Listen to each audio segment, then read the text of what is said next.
साथियों, जय विज्ञान जय संविधान। सबसे पहले मैं सरकार की नासमझी से, उसकी उदासीनता से, उसकी उपेक्षा से सड़कों पर पैदल, रेल की पटरियों पर पैदल, बस से, ट्रक से, टेम्पो से, साइकिल से चलने वाले मज़दूरों का हादसे में या किसी अन्य तरीके से जिन्होंने अपने प्राणों की आहुति दे दी, उन सब के प्रति मैं नमन करता हूँ। और जो हमारे महापुरुष हैं, जो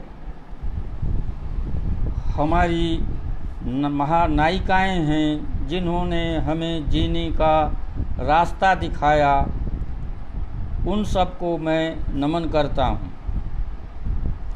मित्रों, मेरा आज का जो विषय है वो है आज़ादी के बाद पिछड़ों में राजनीतिक चेतना।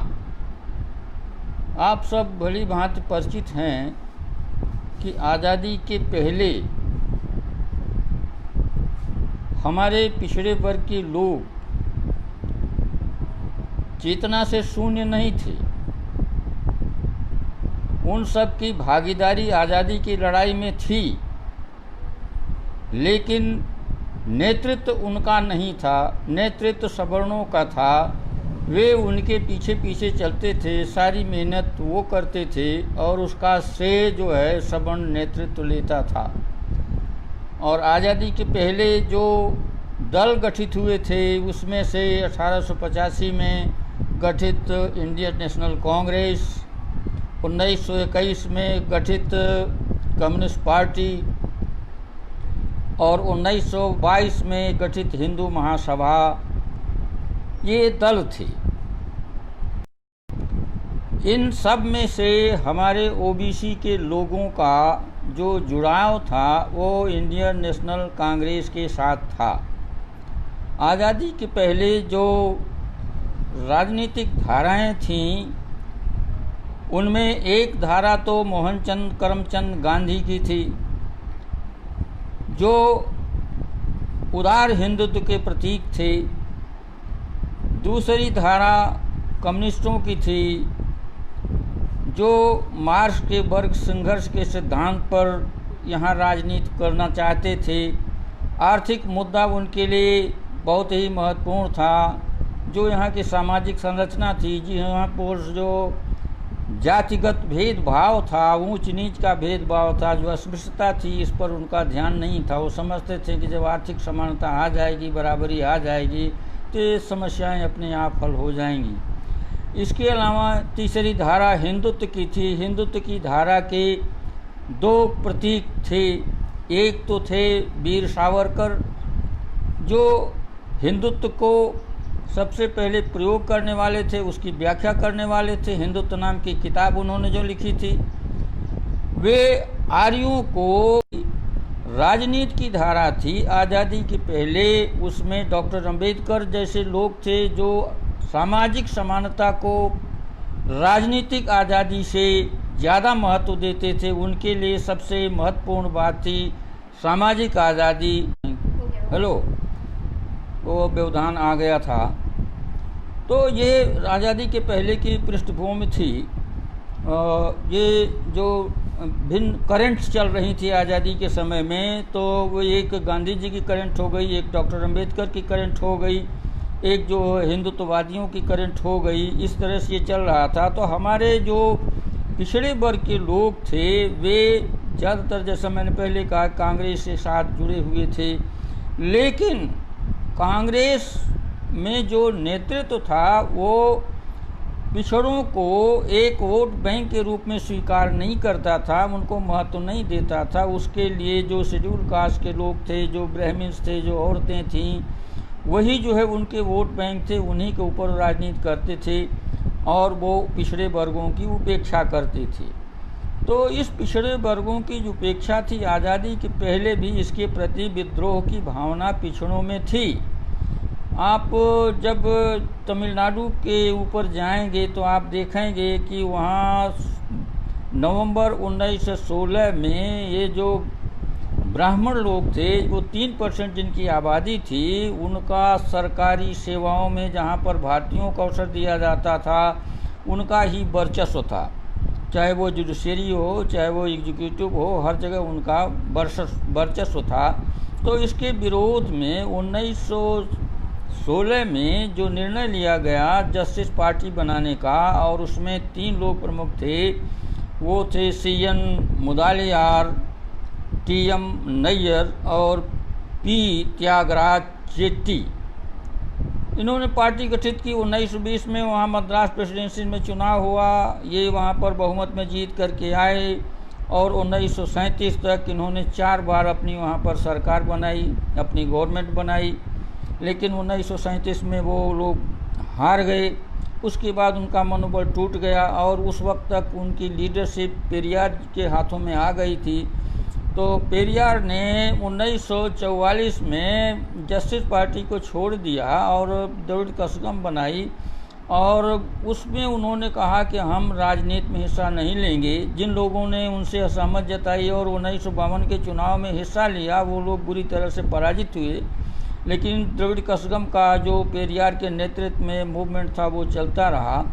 तो इस प्रकार का वहाँ था। बिहार में त्रिवेणी संघ बना था, वो चौधरी जगदेव सिंह यादव, शिवपूजन सिंह, डॉक्टर JKP मेहता, इन लोगों ने बनाया था। 1930 और 33 में इसका गठन हुआ था।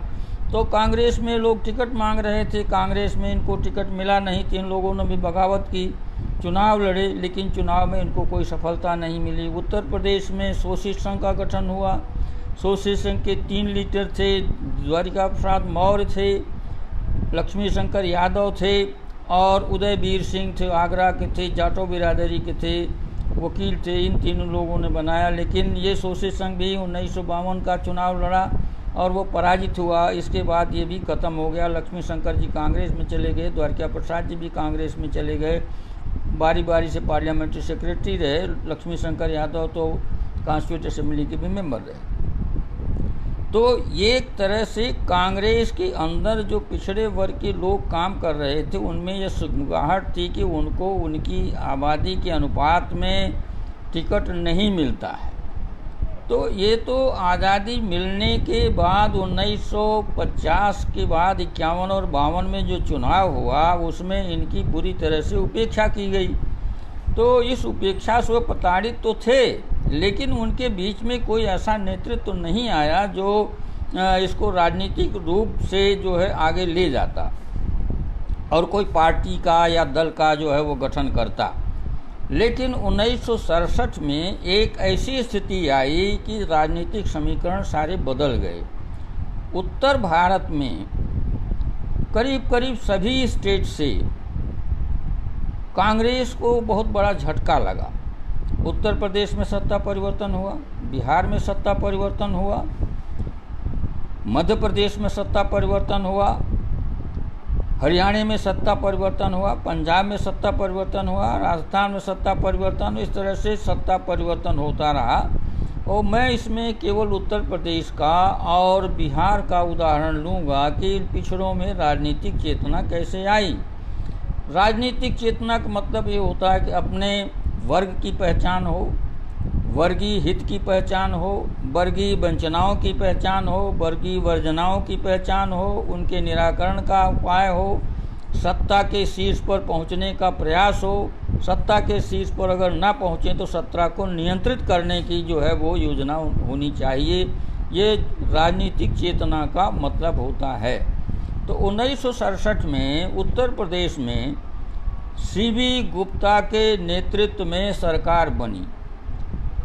कांग्रेस जीती थी सिलेंडर मेजॉरिटी से। चौधरी चरण सिंह उस वक्त मुख्यमंत्री पद के दावेदार थे, उनको पराजय मिली। समझौता यह हुआ कि जो मंत्रिमंडल बनेगा वो चंद्रभान गुप्ता तो मुख्यमंत्री होंगे, लेकिन जो मंत्रिमंडल का गठन होगा वो चौधरी साहब की राय से होगा, जो नहीं हुआ। इसलिए चौधरी चरण सिंह ने कांग्रेस से विद्रोह किया। वो कांग्रेस से अलग हो गए, 17 विधायकों के साथ उन 17 विधायकों में सभी जो विधायक थे वो पिछड़े वर्गों के विधायक थे।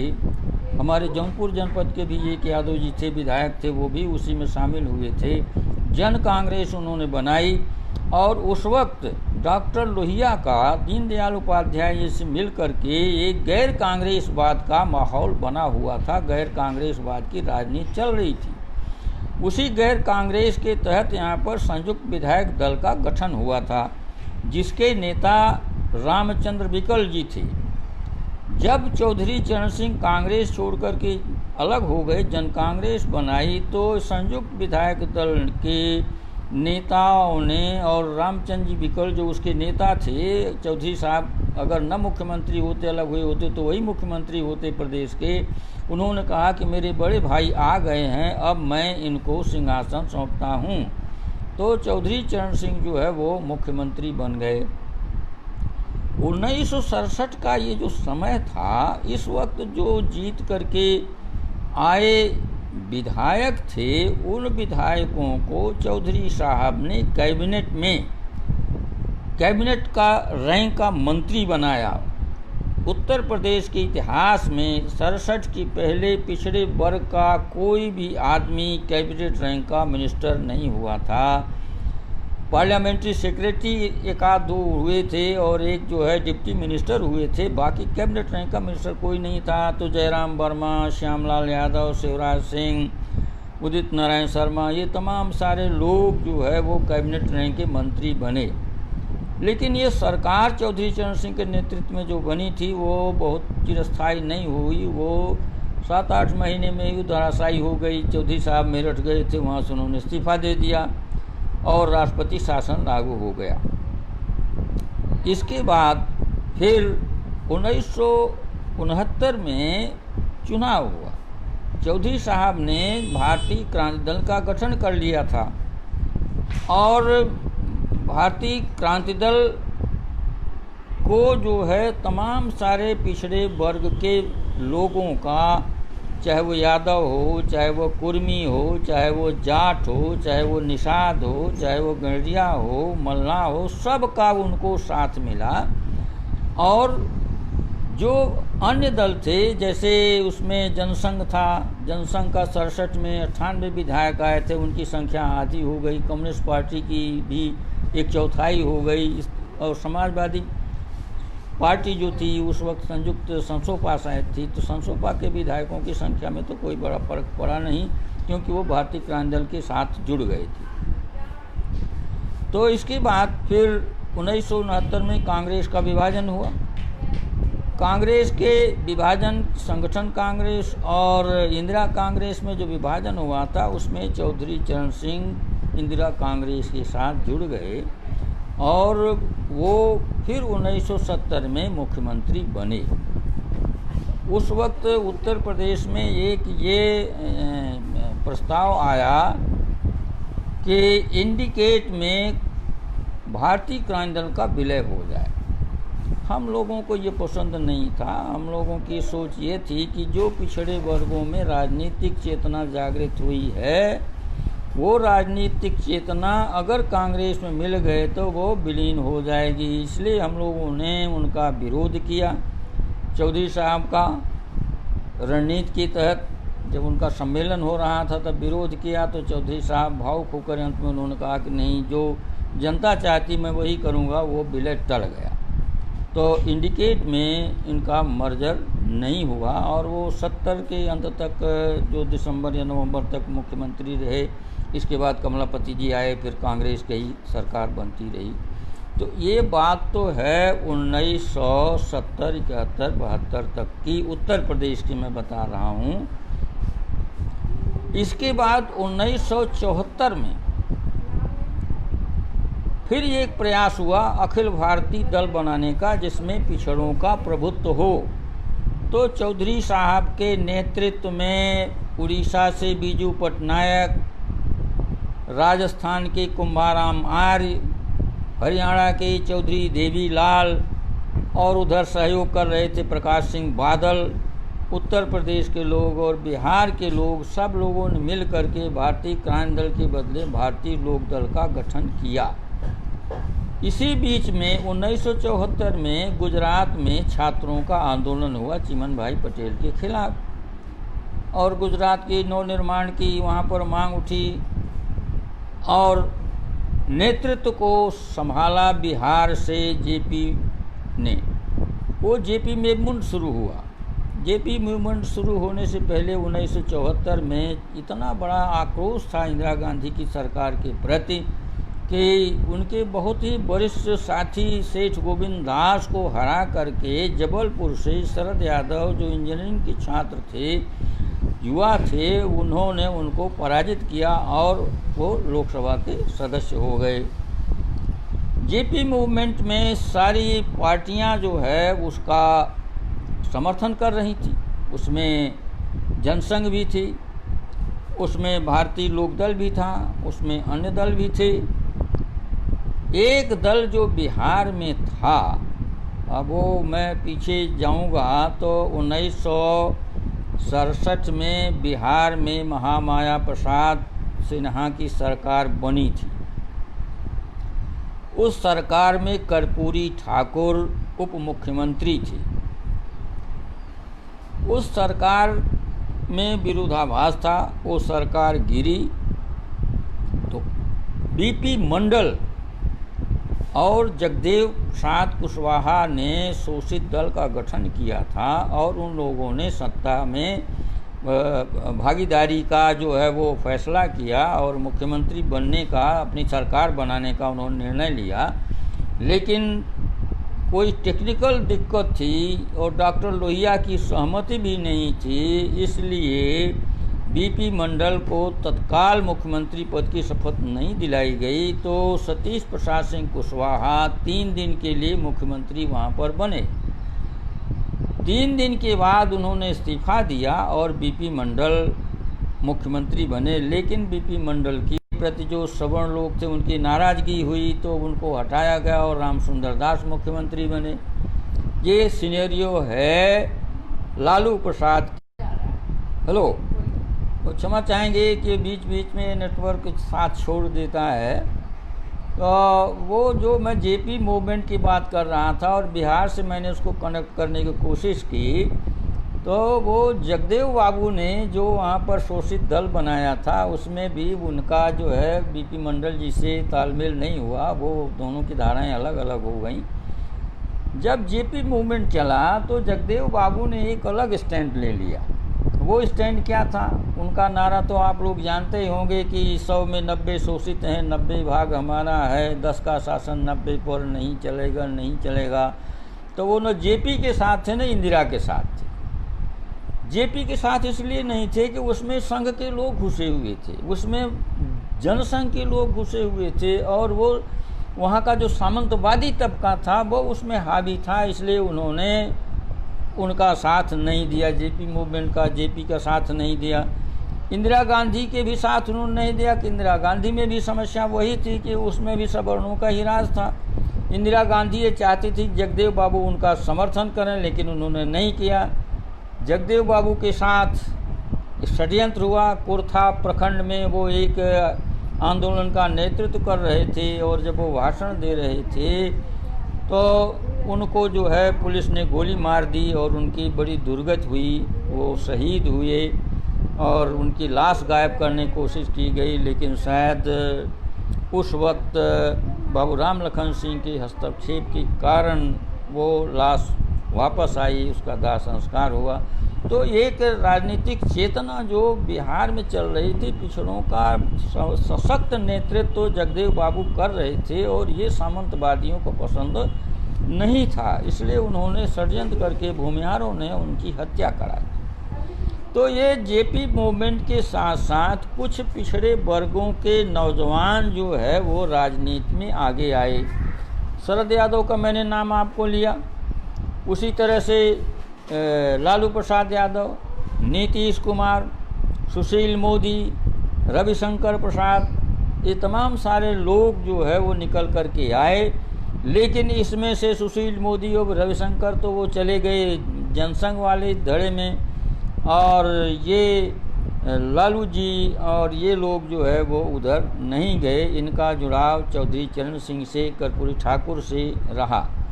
तो ये जो चेतना आई थी जेपी मूवमेंट का, जो समग्र क्रांति का नारा था, उस नारे के तहत, जेपी मूवमेंट के नारे के तहत पिछड़े वर्गों में एक चेतना आ रही थी कि हमें सत्ता में भागीदारी करनी चाहिए, सत्ता का नेतृत्व संभव हो सके तो करना चाहिए।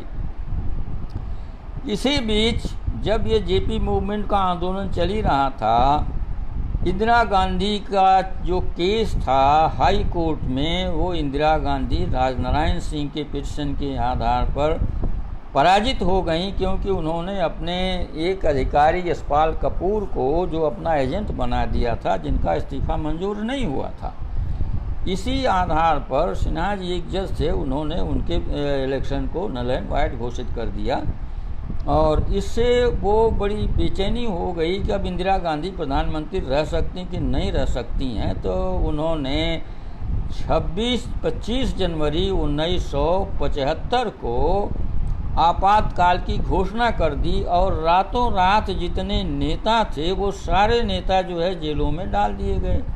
उसमें लालू भी थे, उसमें नीतीश थी, जेपी भी थे, चरण सिंह भी थे, मुलायम सिंह भी थे, तमाम इस तरह के जितने नेता थे पिछड़े वर्गों के, सब जो है वो जेलों में डाल दिए गए।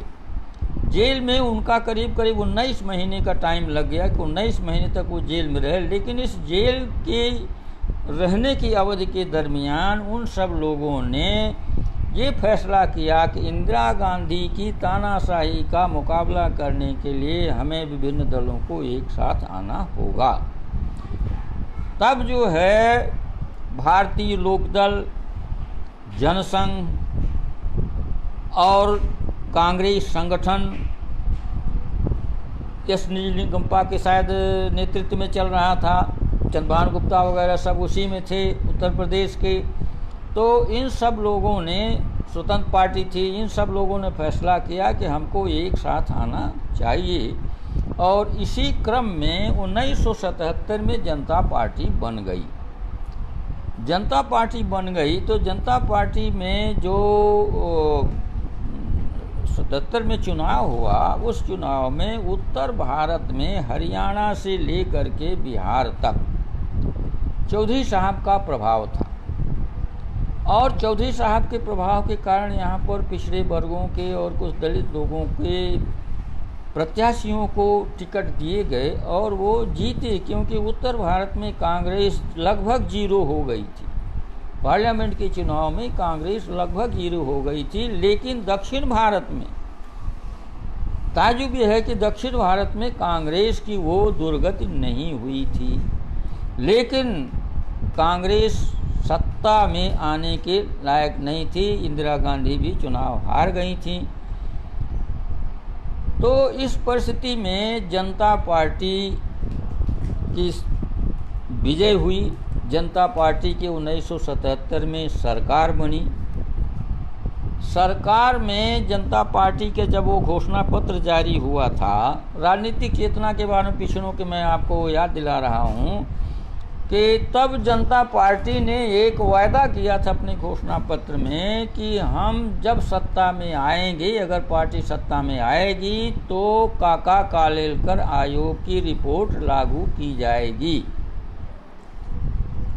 सरकार बन गई मोरारजी देसाई के नेतृत्व में। चौधरी साहब भी मुख्यमंत्री प्रधानमंत्री होना चाहते थे, जगजीवन बाबू प्रधानमंत्री होना चाहते थे। कौन हो, चौधरी साहब जगजीवन राम को किसी भी शर्त पर मानने को तैयार नहीं थे। तो आचार्य कृपलानी और जेपी को ये दिया गया अधिकार कि आप लोग तय करिए कि कौन जो है वो प्रधानमंत्री होगा। उन लोगों का फैसला मोरारजी देसाई के पक्ष में आया, जिनकी उम्र उस वक्त 80 के से अधिक थी। मोरारजी देसाई हो गए, लेकिन चरण सिंह के मन में एक कसक ये रह गई। अब जगजीवन बाबू क्या हुआ है कि दोनों आदमी डिप्टी प्राइम मिनिस्टर बना दिए गए। उनका हम संतुष्ट करने के लिए चौधरी साहब को होम मंत्रालय मिल गया था, उनको रक्षा मंत्रालय शायद फिर से मिला। एग्जैक्टली मुझे नहीं मालूम है कौन सा मंत्रालय जगजीवन बाबू को मिला था। तो लेकिन कुछ दिन तक इंतज़ार करने के बाद जब जनता पार्टी की मोरारजी देसाई के नेतृत्व वाली सरकार ने काका कालेलकर आयोग का लागू करने का फैसला नहीं किया, तो हमारे उत्तर प्रदेश से राजा दिनेश सिंह को प्रतापगढ़ में हरा करके लोकसभा में पहुंचे बाबू रूपनाथ सिंह यादव ने अपने साथियों के परामर्श और दबाव के बाद उन्होंने एक प्राइवेट मेंबर बिल पेश किया काका कालेलकर की रिपोर्ट को लागू करने के लिए। सरकार के सामने एक संकट आ गया कि ये क्या करें, अब वो तुरंत लागू करें, क्या करें। तो उनसे ये रिक्वेस्ट की गई कि आप अपना बिल वापस ले लीजिए, सरकार बिल लाएगी। इस बीच में बाबू रूपनाथ सिंह ने तमाम पिछड़े वर्ग के जनप्रतिनिधियों का, कार्यकर्ताओं का एक सम्मेलन किया दिल्ली के 3 मूर्ति भवन में, और उसमें चरण सिंह को, जगजीवन राम को, मोरारजी देसाई को आमंत्रित किया। मोरारजी देसाई तो आए, लेकिन वो बाकी दोनों लोग वहाँ पर नहीं आए।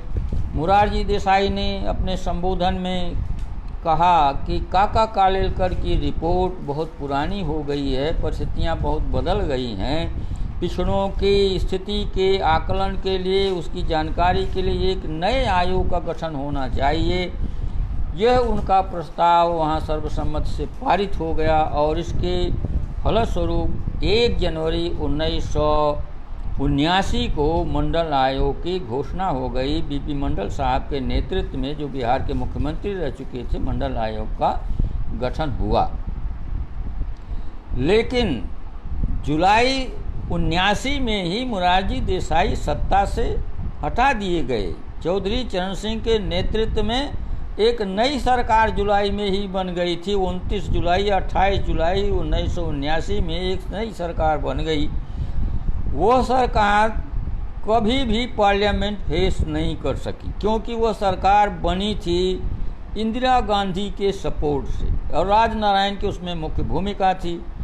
इंदिरा गांधी जी की शर्त थी कि उनके ऊपर जो केस थे वो केस वापस ले लिए जाएं। ये चौधरी चरण सिंह के लिए बड़ा महत्वपूर्ण विषय था कि वो इस पर क्या निर्णय लें, क्योंकि उन्हीं, जब वो स्वराष्ट्र मंत्री थे, गृह मंत्री थे, तो इंदिरा गांधी को जेल जाना पड़ा था।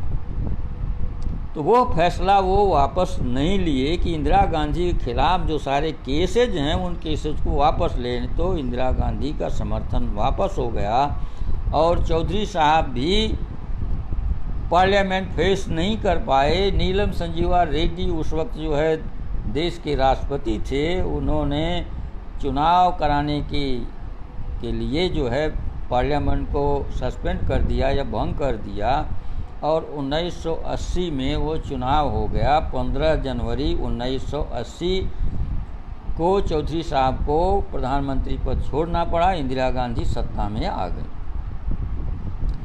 ये जो मैं कह रहा हूँ, वो जो काका कालेलकर आयोग लागू न होने के बाद भी जो मंडल आयोग का गठन हुआ, वो पिछड़े वर्ग के गए जो वहाँ पर सांसद थे, उन सांसदों के दबाव में ये लिया गया था। अगर उन सांसदों का दबाव नहीं होता, वे सांसद जो है अपने वर्ग के हित के लिए सचेत न होते, तो दूसरा आयोग भी गठित नहीं होता और काका कालेलकर आयोग भी लागू नहीं होता। लेकिन देखिए 1980 के बाद इंदिरा गांधी को 1984 31 अक्टूबर को, जिस दिन मैं अल्मोड़ा छोड़ करके अपने गृह जनपद में आ रहा था प्राचार्य पद पर सेवा ग्रहण करने के लिए, मुझे रोडवेज पर बताया गया कि इंदिरा गांधी का मर्डर हो गया। तो मेरे मुंह से उसी समय निकला कि उनके ही किसी आदमी ने उनका मर्डर किया होगा। उनकी सुरक्षा व्यवस्था मैंने देखी है कितनी चाक चौबंद रहती है। तो मालूम हुआ कि उनके यहाँ जो गार्ड लोग रहते थे, वो उनमें से सतवंत सिंह और एक किसी और नाम था, उन लोगों ने उनको मार दिया। अब क्या हुआ, उस वक्त ज्ञानी जैल सिंह राष्ट्रपति थे। ज्ञानी जैल सिंह ने राजीव गांधी को सीधे बुला करके प्रधानमंत्री पद की शपथ दिला दी। बाद में यद्यपि उनके बीच भी सामंजस्य नहीं रहा, लेकिन वो काम उन्होंने कर दिया और फिर चुनाव हुआ। चुनाव में अप्रत्याशित रूप से राजीव गांधी को प्रचंड बहुमत मिला और प्रचंड बहुमत 415 का मिला। लेकिन उसी समय उनके जो वित्त मंत्री थे राजा विश्वनाथ प्रताप सिंह, वो एक तोप के सौदे में, बोफोर्स तोप के सौदे में उनको ये लगा कि इसमें जो है दलाली ली गई है, इसमें घूस लिया गया है। तो 1984 से लेकर के 1989 के पहले बीपी सिंह ने मंत्रिमंडल से त्यागपत्र दिया, जनमोर्चा का गठन किया और उनके समय के जो इंदिरा गांधी के अंक तुर्क हुआ करते थे, उसमें से रामधन, मोहन धारिया, इन सब में से बहुत सारे लोग बीपी सिंह के जनमोर्चा में जुड़ गए और उनका एक अभियान चलने लगा। और इधर जो चौधरी चरण सिंह के अनुयायी थे और चौधरी चरण सिंह के अनुयायियों ने भी जो है वो अपनी तरफ से उनका साथ दिया। एक बात ये बताना मैं भूल गया कि चौधरी चरण सिंह विपक्ष के नेता थे, क्योंकि उनको हरियाणा से लेकर के बिहार तक 53 सीटें मिली थीं और वो नेता विरोधी दल के रूप में काम कर रहे थे। लेकिन जब इंदिरा गांधी को गोली लगी तो उनको भी एक सेटबैक लगा। 1985 में वो पैरालिसिस से अटैक उनके ऊपर हो गया और अमेरिका में इलाज चला, लेकिन वो ठीक नहीं हुए और 29 मई 1987 को उनका निधन हो गया। इसके बाद वो जो उन्होंने मुरारजी देसाई से अलग हट करके जनता पार्टी जस बनाई थी, उसका लोकदल उन्होंने बाद में नाम कर दिया था। लोकदल का नेतृत्व तो आ गया बहुगुणा के हाथ।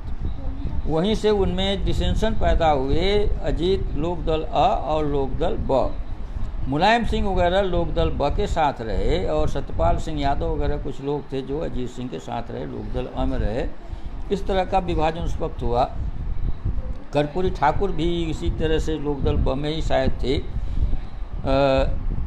मैं आपको ये इसलिए बता रहा हूँ कि जब चौधरी साहब नहीं रहे तो पिछड़े वर्गों का कोई सशक्त नेतृत्व राष्ट्रीय स्तर पर नहीं रह गया और उनको राजा विश्वनाथ प्रताप सिंह का और चौधरी देवीलाल का, चौधरी देवीलाल उस वक्त बहुत सक्रिय भूमिका में थे और उन्होंने मुलायम सिंह और बिहार में लालू या जो भी लोग थे उनकी उन्होंने क्रांति रथ भेजा और उनकी बड़ी मदद की।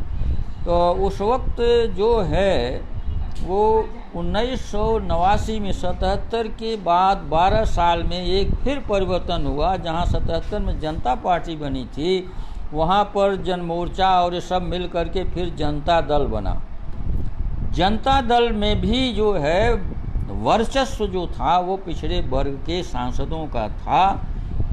और मैं जब ये जनता दल का जो घोषणा पत्र बन रहा था उसमें भी था कि वो मंडल आयोग की संस्तुतियों को लागू करेंगे। ये जो है बीपी सिंह भी मंडल आयोग की संस्तुतियों को लागू नहीं करना चाहते थे।